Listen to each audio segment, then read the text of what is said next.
All right, Auburn head football coach Hugh Freeze with us at SEC Media Days. Our coverage presented exclusively by Baptist Health. Welcome in, Coach. How you doing? I'm good, man. It's good to be here this morning and get mine out early this week and head back to Auburn. Yeah. Do you?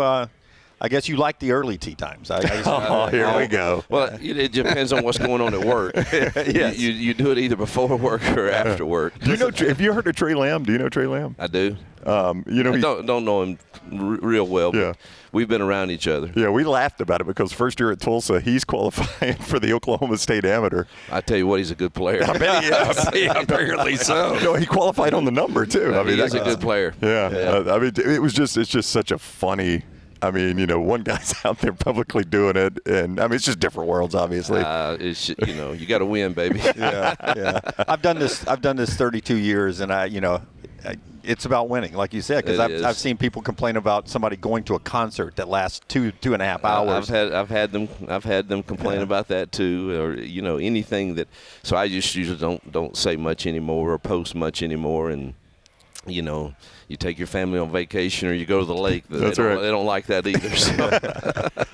So you're one of these guys, you like practical jokes. I saw a story from strength and conditioning coach a couple of years ago, Ole Miss. Will you give us the Cliff Note version? I don't know if you guys have ever heard this story. I've not heard this story. Pretty amazing. Yeah, that was I put a dummy with like hair on it, and you had the Vaught Hemingway kind of overlooked the practice field, and you could go up at about the fourth level, and it was rivalry week, and it was like don't let any spies be there, and so all of a sudden everybody starts pointing up there, and obviously it was orchestrated, and my strength coach at our team sees him running up the stairwells or whatever that's called outside where you wind up to the upper levels, and when he gets there, he form tackles it looked really. I mean, my equipment guys did a good job. So it looked legitimate. and then they both go down behind the rail, and actually we had a real guy there that he tackled, and then the dummy is laying on the ground. And they start tussling, and the dummy goes over the rail. And then that's when I say, everybody in! Everybody in! I think the best one was our Halloween one where I put we had this really small manager, and I put him in the towel bin with this big green mask on. And the reactions from the kids being scared was classic. Okay, real quick, though, when the dummy goes over, did you not go a little further and say, hey, look, if we're all in, we're all in? I did. I said, that's why everybody in. We've got to talk. Everybody in. I made them go in. That's all right. We've got to protect Coach Nom. But it was we got to bury the body. We got to bury the shovel. I didn't go quite that far.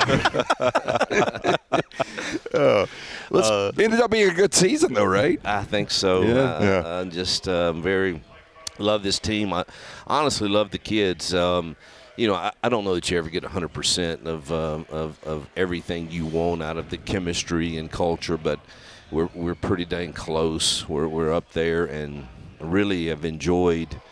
I don't know. I enjoy being around this group, and I did the others too. But there's something. I don't know if it's when you get a health report or what it is, but I'm closer to them. I feel, and maybe that's just because it's my third year and I've known them longer. Some of them, but really like our team, and I think we have the bullets to go and compete. Well, I was down there at A-Day, and it felt different. Yeah. I will tell you that. You said something the other day, and we played the clip on the air. It was on David Pollock's podcast, but I'd love you to explain it a little deeper.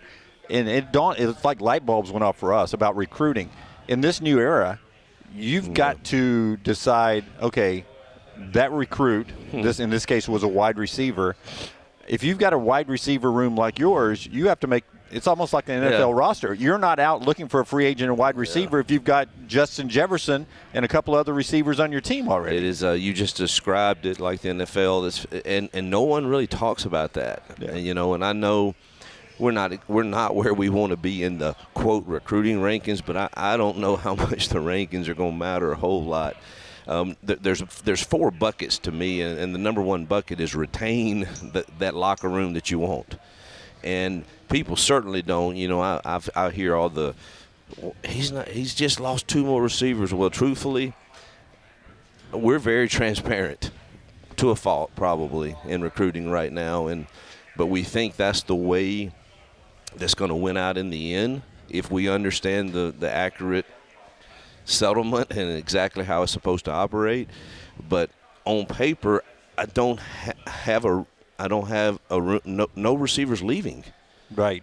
And so what do you do in January? And by the way, you're trying to sign a class in December, and you don't know what will happen in January. Yeah. Which is really, really difficult.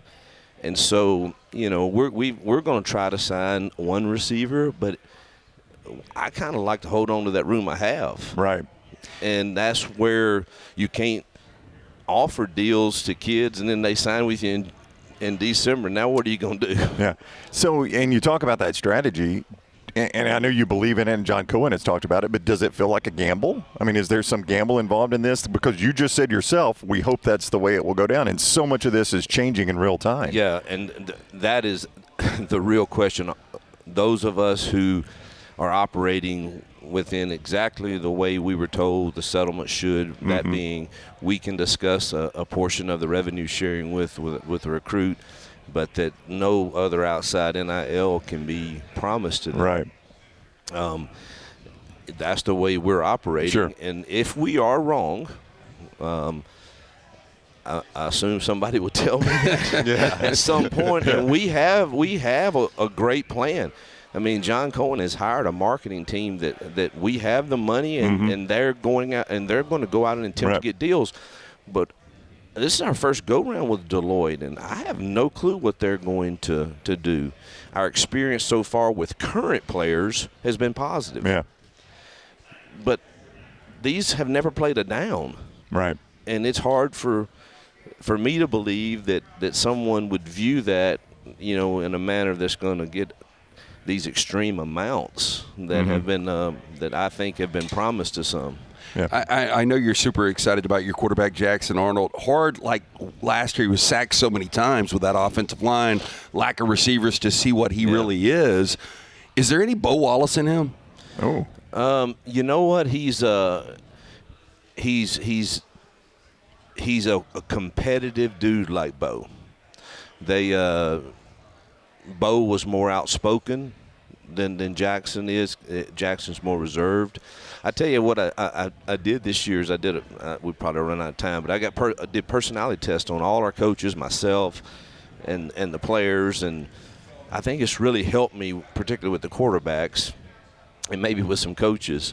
And it's helped myself understand, you know, when he tells you things that you really don't like to hear, but he's actually right.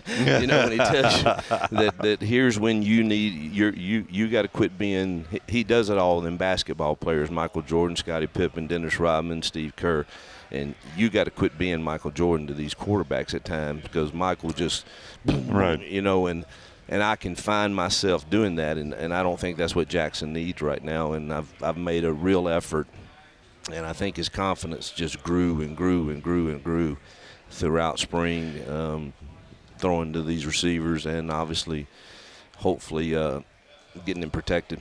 Auburn coach Hugh Freeze. Coach, always thank you for the time. Good to see you. You guys are good, man. Like to be with Alabama folks, and glad y'all are over here. Looking forward to the season. Yep. Thank you, Coach. War Eagle.